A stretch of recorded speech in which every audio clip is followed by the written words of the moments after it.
Okay, we're live here. I'm going to answer some of the AMAs from today. I'm going to try to keep this short, but I'm going to try to do this more regularly with Troponin IQ updates and hopefully some AMAs.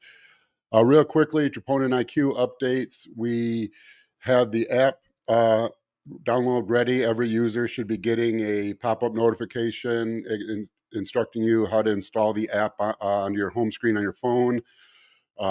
If you would delete that or ignore it, which I always just shut down pop-ups as soon as they pop up. It'll also have a link to it in your profile where you can go and add it to your home screen and then use it as an app, which is a much better user experience because you can view all your previous chats even offline. It'll all be saved there, and then obviously it's easier to just click an icon than go to a browser every time. But that's something we wanted to do, and we'll work on that long term, integrating things. I mean, the app will always be fully integrated, but we'll just continue making that and improving the user experience. Some other things we're working on is photo identification, both for check-ins where you can just upload photos and it'll learn your progress and adjust your responses with as far as the diet, training things it recommend. I'm already getting really cool feedback on that. People talking about how they updated their weight or their body fat percentage or whatever in their profile, and then asked it to update their diet and and to see how it actually updates it, which is how I would, which is really pretty remarkable. Um, and we're working on photo identification for food, where you'll take a photo of your food, it'll go to your macros, and we'll have a food log there that you can just take photos of your meals, and it'll track your diet that way, which will further add to the experience of getting better responses. At baseline, it's me, but it doesn't know anything about you. And so it's going to give answers in that vein, as opposed to the more it knows about you, and users are learning as they really improve their profile, they get a more in-depth coaching experience, as almost as if they're working with me, and so it's, yeah, update that. And the more we can do to get you integrated to automatically update those things, it's going to keep giving you better experiences. And the tool is really improving rapidly now that it's getting a ton of data. Early on, it was just testing with myself and the developers. And then we had some stress testing with some clients who worked with it for a while, but it's really taking off now. And so some of the information we're getting from people has been really cool. But we're working hard on continuous updates. We'll have frequent updates, at least monthly, but we're working to move it even faster than that. And right now we have the app, and we're working on the training log, and then of course the visual stuff. So now to some questions. Why and how carb cycling works great as opposed to one diet, example, medium days all week, or like a stable deficit. Any deficit will work. And so it's really as simple as, it is calories in versus calories out. And that's not a nutrition statement. A calorie is a unit of energy. That's like saying, watts in, watts out, newtons in, uh, Newton meters in, Newton meters out, whatever your units of energy, that's all it is. We just use kilocalories for the diet. But it's, the reason people think calories in versus calories out doesn't always hold is because they only consider the calories in and say, I ate this many calories. Well, calories out is really the main point of it. It's how many did you burn? How many did you absorb? What was the makeup of the macros? 15, even as high as at the extreme case of certain situations, as much as 30% of the calories of protein you eat will get burned off in the process of converting those proteins to carbohydrates, and then converting those carbohydrates to fatty acids, and then possibly storing them or using them anywhere along the way in that process. So what you get with a stable calorie deficit is you'll burn glycogen and fat, and and you'll keep losing. But as you get depleted in glycogen, what happens is your calories out tend to dip. When you're depleted and tired, your strength is lower. Even if you feel as energetic, if if you're moving less weight in the gym, you're carrying less weight when you walk with cardio, things like anything, it's a decrease in metabolism. What we do with the carb cycling kind of hacks this, in that we know that energy conservation is the law. And if you don't agree with that, great, go study physics and prove conservation of energy isn't a fact, because every physicist would love that. The field of thermodynamics would explode. You'd create the world's first trillionaire, because we wouldn't be dependent on big oil. We'd be able to snap our fingers and get energy, which we know we can't. But what we can do is kind of work that system. We don't just take in calories and store calories. We take them in different forms, and then we store them as protein, as glycogen, as carbohydrates in the muscle, or as body fat. And using that is how we hijack it. So if you when you go on a diet, you deplete your muscle glycogen stores, and that affects your training. Because any body part, if you're training your chest, you burn muscle glycogen from your chest, not from your legs, not from things like that. And that's why people think cardio makes people lose leg size. It's just because it keeps your legs permanently flat because you're always burning the glycogen from there. Exercise never causes you to lose size. Cardio still builds muscle. It's a terrible muscle builder in comparison to lifting weights. But if you take two 80-year-old women and for 10 years have one walk daily and one not walk daily, when they're 90, probably only one of them will be alive, but the one that is will be the one that has more muscle, even if both of them are alive, and that would be the one that's walking. They just would be more muscular if they lifted weights also. But back to the point, we deplete glycogen and fat through the week with low calorie days. But then one day a week, we boost calories very high from carbohydrates. So we take the same net calorie deficit across a 7-day period, but cram that into 6 days. And one of the days is actually a calorie surplus day. However, we're creating that surplus from a diet of very high carbohydrate intake in a state where muscle glycogen levels are very depleted. So preferentially, the excess calories are going to be stored as glycogen rather than fat. So it's a way for us to kind of cheat the system, store calories, but not store them as fat. But then that saturates glycogen stores, allows us to train harder, train heavier, burn more calories throughout the rest of the week.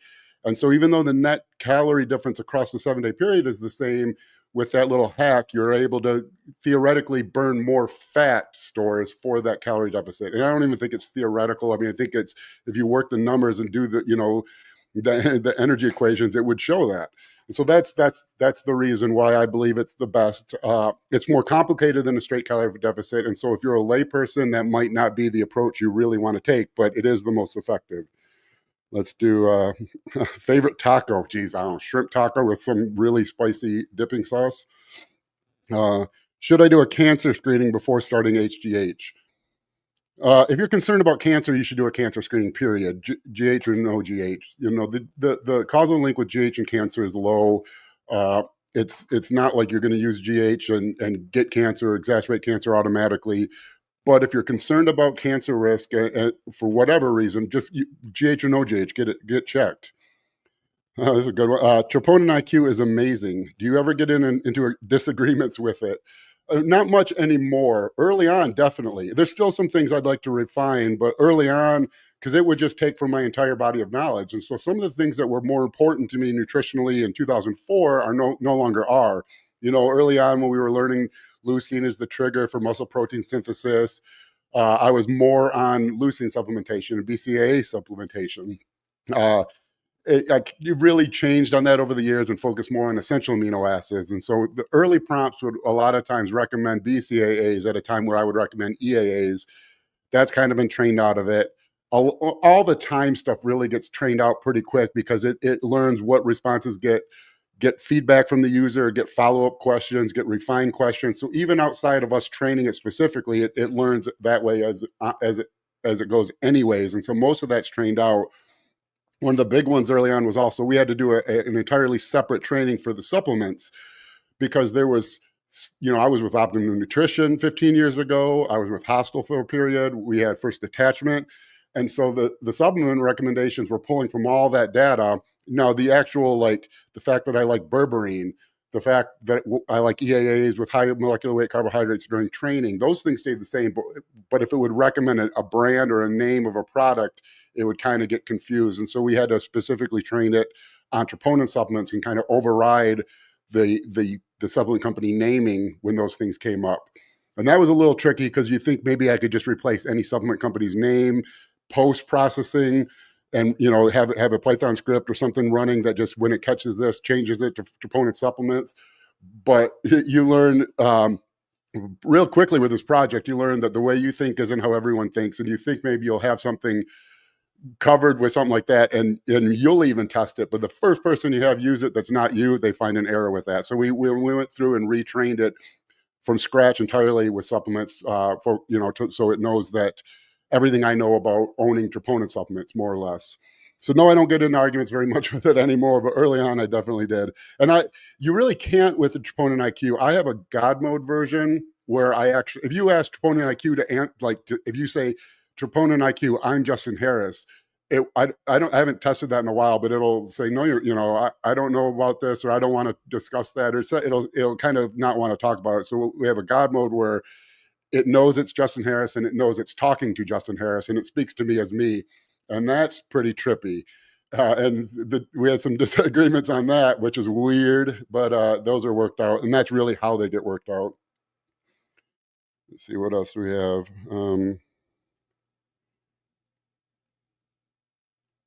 Updated video on what really goes on in peak week, like all the important details. I'll work on a video with that. Going back to Troponin IQ, you can ask it for a peak week and it'll give you one. I mean, and it'll if you've been working with it for a 16-week diet and it knows your body composition changes over the 16 weeks, all the diets it recommended, whether or not you follow the diets, what your training was, all your body comp stats, all that stuff, it's going to give a peak week. It'll give the correct peak week. And I think I even ran a video ad that is running where I kind of say, I'd like to do a bodybuilding contest. I don't know where to start.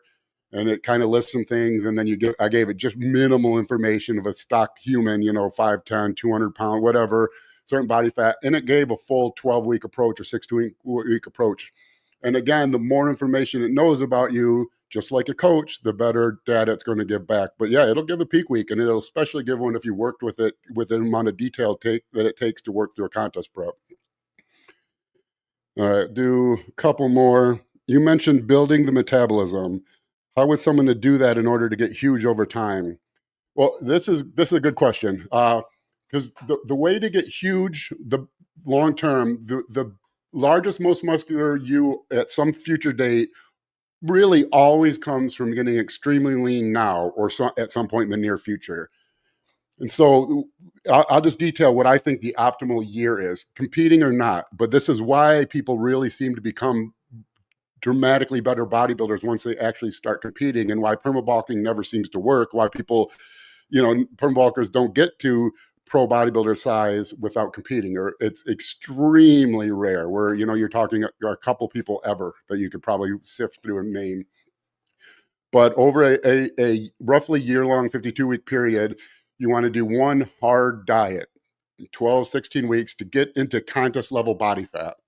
Without a contest, it's very difficult to get that lean, but you want to get as lean as you can, even if there isn't a contest. And then you're going to do a rebound after the show where you take advantage of heightened insulin sensitivity, extremely high appetite, like a surge in motivation because you're seeing progress so quick. And you'll get like 4 to 6 weeks after that diet where you grow at an accelerated rate, even on lower doses of PEDs. And I recommend typically about 60% of your peak off-season dose from the previous off-season. So, almost half, but you'll grow faster than you ever did. It's not, all contractile tissue. You're adding primarily sarcoplasmic volume, all the stuff inside of a muscle that isn't actually muscle, which is actually more than twice as much of the area, cross-sectional area of a muscle than the actual muscle takes up. Most of your muscle is not muscle, it's water and other things. And that's what that really exacerbates. But by doing that, you kind of create this infrastructure of this nutrient, pathways, increasing blood vessel capillary density. The fluid and fullness around your joints kind of operates almost like a knee sleeve across every joint. So your training is stronger. You're less injury prone from the fullness. And then you're able to utilize those things the rest of the off season to actually add the contractile tissue. Then you're going to take, after the rebound, I recommend like a 4 to 8 week cruise period. Verify at week 4, get your bloods checked. If blood work looks good after 4 weeks on TRT, then you're good to, in my book, you're good to start the off season. In the off season, you would do that for about 16 weeks also, get as much growth as you can. And the reason you want to do the diet is because you're able to do that growth phase without having to be overly concerned with body fat gain. And if you think about it, if you could gain 15 pounds of body fat and still be lean, imagine how much muscle you could gain with that much wiggle room. And that's really another thing it gives you. And then another 4 to 8 week cruise, and then the next diet.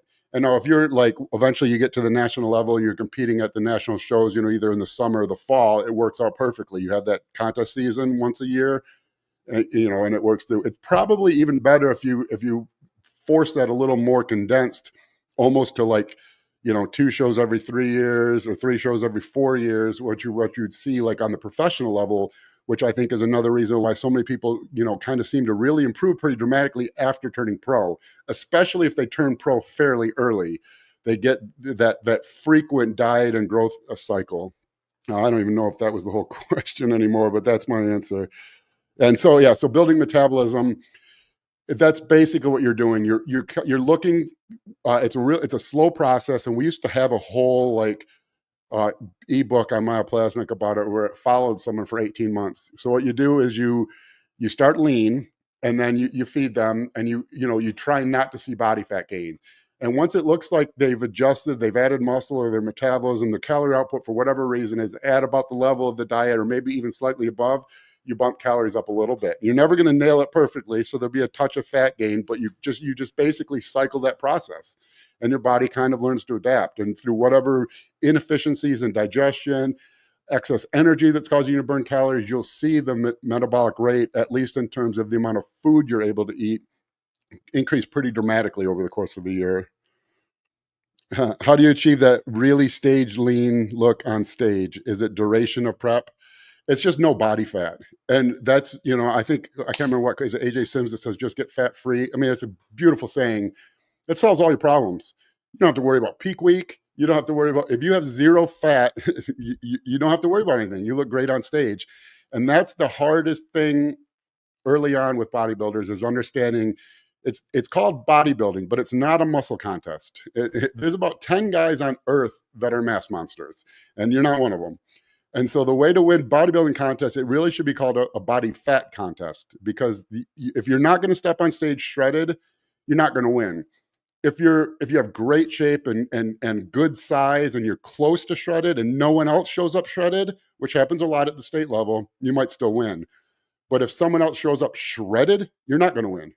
And so if you're not prepared to do that and suffer, guys are worried about muscle loss. If you're worried about those things to the point where you're not going to get zero body fat, and I understand the worry, and no one wants to lose muscle, but if you're not going to get to as close to zero body fat as humanly possible, don't do the show. There's no point, because you're not going to win, and you're, especially with that mentality. So it's really just suffering. I mean, and that's a different term as you progress, because a first contest diet, the suffering to get to not even truly stage lean is much, much higher than the suffering that takes to get truly shredded for your fifth or sixth diet. And by your 10th diet, the body kind of just learns, and it almost knows what to do. It's almost like it just understands that what's going to happen, and it accepts its fate. And that's kind of where I always talk about second bodybuilding, and that's kind of what happens, where you generally stay leaner in the off season. You don't pig out after shows. You're used to the process. You don't blow up and get fat in a week. You're more precise in the off season with your eating. You say you're probably following a pretty strict plan year round. You stay lean, so you don't have as much fat to burn. Your body kind of knows the process. You carry more muscle mass than you did when you first started competing. And in second bodybuilding, the contest prep period turns more into just being super precise, rather than what feels like, just basically a starvation and cardio plan for the first diet, which it almost always ends up being, unless you have an incredible metabolism. I don't know if I can even answer this. This is Joe Webb, a very good client of mine, very knowledgeable guy himself. When already in a surplus, what signs would make you decide to add more fats instead of carbs? That's tough, because I don't know. I've coached for so long. There's so many things that I don't even know, I guess, really necessarily what my original signs were. And I always kind of say it's probably like if you watch, the Olympics, and they judge the gymnastics, and they're judging it, and it all looks the same to me. You know, it's probably similar to that, where I've just done this so long, you just kind of, it's like you just know what to do eventually, and it's almost like you don't even have to think through the process, because you've done it so many times. But typically, I'm going to raise carbs first. They're easier to get down. They don't kill the appetite as much. They don't take as long to digest. But eventually, and there's no hard set rule with this, and this is why you need a coach with a good knowledge base. And why I think, and I'll talk about this, why I think the way I'm using AI is where it's really going to like succeed early on in the development of AI companies. Uh, is you lost my train of thought. Once carbs get to a certain point, they're just too high. And protein, I don't even have a number for that anymore. I had formulas and algorithms somewhere, and they're all saved, but I just use my brain now. When they get to that level, then I'll start adding fats. But for me, fats are, you never want them too low because they do a lot of important processes in the body. But then conversely, you don't want them too high, because anyone who's typically going to be able to tolerate them in very high doses is someone who's eating a lot of food. And one of the first ways to kill an appetite and kill not a metabolism, but someone's ability to eat 6 meals a day is having high fat meals. So it's really like a non-analytic or non quantitative blend of all that stuff. Okay, let's see. We got some comments. Yeah, first contest prep diet. Ryan Speaks is doing his first contest, and he's in. Like, I think we called it a Hell Week right now. He's hurting. Uh, is there a significance to eating cereal post workout on high days? No, I mean, so there's so many little weird things in bodybuilding that kind of like Rice Krispie treats or muffins that just kind of, especially when they're like correlated with contest diets, because you're so food focused, that things like that just kind of pop into the fitness world where they see another pro eating cereal post workout or whatever. What I do on like high carb days is carbs are so high. We know insulin levels are going to be high all day. Uh, I'm not going to, when I have someone on 1,000 grams of carbs and some of my bigger guys are at that level, I'm not going to ask them to eat just rice or potatoes or oatmeal for that many carbs. It's just hard on the gut. And if you're eating that much food, distension is something you'll have to worry about. So I typically have people do for each meal, up to 50% of the carbs can come from sugary sources. Where for me, sugary just means a food you want to eat that's very low fat. It doesn't necessarily have to be sugar, although most of those foods are sugary foods like cereal. I prefer fruit and juice, but I mean, if you really wanted a bagel, it's a calorie dense, generally low fat carb source that allows you to get the calories in easier. And since we're eating so many carbs, even 50, if you're eating 1,000 grams of carbs, then that means you're doing 500 grams of complex carbs across the day. That's going to keep your, insulin levels pretty stable. And so I'll try to maybe answer some more of those on text, on story. We got a lot more than I was expecting, but those are the questions that I'll answer here on the live stream. What else are they going to have with Troponin IQ? So, yeah, just to move on with that, where if you're on the app, you'll get an update notification to add the app, so you don't have to go to a browser. It's a much better user experience. If you're new to the Troponin IQ, you'll get that at your first login. And then we're big on user feedback. We're taking feedback we're getting and using it to move forward with all our future growth plans. But I have really big plans for it, and I'll tell you why I think this is where AI is going to really flourish early on. Things like ChatGPT are great. They have a huge, the server space and the training they're able to do with hundreds of billions of dollars of seed funded capital or whatever they're at. They just have the ability to scour the whole internet. The problem with that is the internet's dumb, and so it's great in that it can answer anything, but it's not specific. If you ask it for a peak week protocol, it's going to give you a different one every time, and a lot of them are really bad. I've seen it recommend 0 sodium. I've seen it recommend, I just did one the other day to compare with how I answered, and I think it said something like 2,000 grams of sodium per day and then no sodium in the last 36 hours.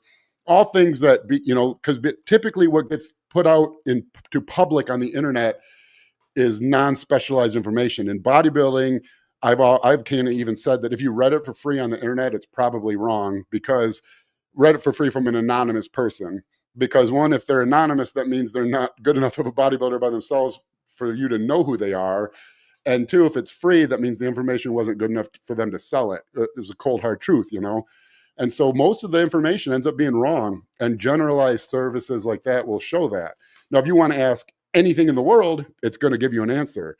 But to give another example, kind of similar to what Troponin IQ brings, if I say I was doing data analysis and I was writing scripts in Python, a programming language, I could go to ChatGPT and ask it, or Grok, or any of them, and ask it to write a Python script to analyze whatever data I'm analyzing, and it would do it. It'll give a different version each time. It might not integrate perfectly with whatever else I've been writing in Python, but it'll give me an answer. However, if I could ask the lead Python developer, the lead programmer for Python at Google, and ask him that same question, that's the answer I'm going to want, because that's going to be the dialed in, non generalized, professional precision answer. And that's what you get with Troponin IQ, is that it's isolated, specified knowledge of me in the fitness industry. It's not a general, if you, I kind of wanted to add some of my physics stuff to it, but time, money, and server space, I decided against it because I didn't think anyone would use it. But if you ask it dating advice, I don't think it's going to answer it. It won't. If it gives advice, I won't listen to it. But if you ask anything fitness related, it's going to give a better answer than you're going to get from any generalized AI system, and that's because it doesn't have the crap of 30 years of internet garbage to sift through and try, because large language models, they're probability models. That's really what they are. They just take the most probable response given whatever set of inputs, and the most probable response, it's probably going to be a crap one when it just asks the internet at large about very specific, fine details, like a contest prep or a peak week or even a fat loss diet. And so that's where I think it's really going to benefit. And I would, long term, the hope or goal would be maybe to get more coaches involved in the project. I don't know how that would look as far as licensing and all that. And I'm like more of an open source kind of guy, where I just want to further the body of knowledge of the industry, and I know we'll all benefit from that, but it'll be hard to kind of iron all that out. But that's what I think will really take off, if we can get a couple other really good minds on there, get their body of knowledge, and then allow users to ask Troponin IQ as a whole, ask Justin's response, ask this coach's response, ask this nutritionist's response, ask maybe this person who's the world leader in insulin use. I don't know. Really specific, fine-tuned, professional precision responses are where it's going to shine, compared to the real broad stroke stuff that you can get elsewhere.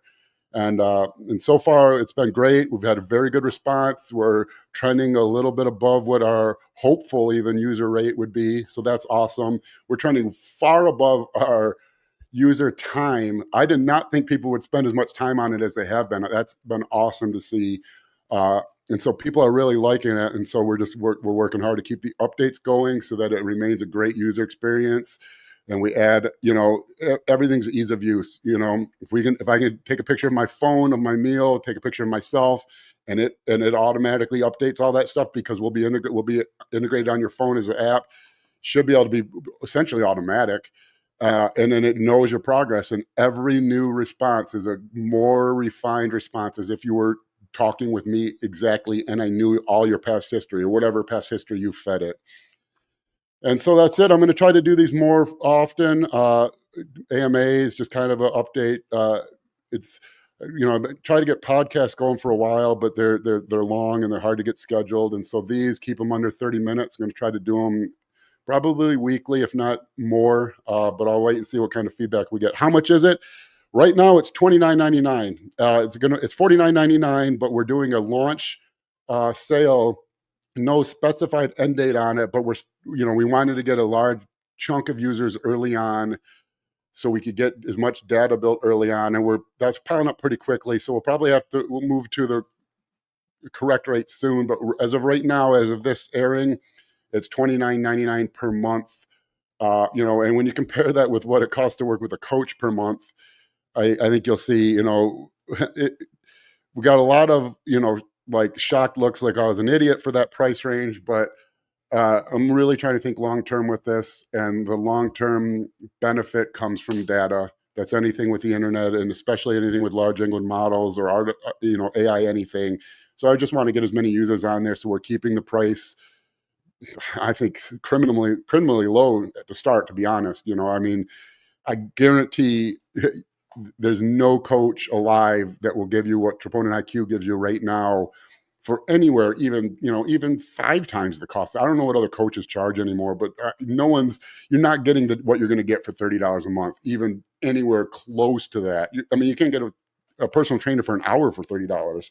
And this we have some people that have logged like over 100 hours already asking questions to it on prompts. So, that's, you're talking, was it $30,000 of personal trainer used hours that person's used already. So that's it. I hope everyone who's been using Troponin IQ enjoys it and continues to enjoys it and keeps giving us feedback. And then I'll try to get some more of these answered on Instagram. Thank you.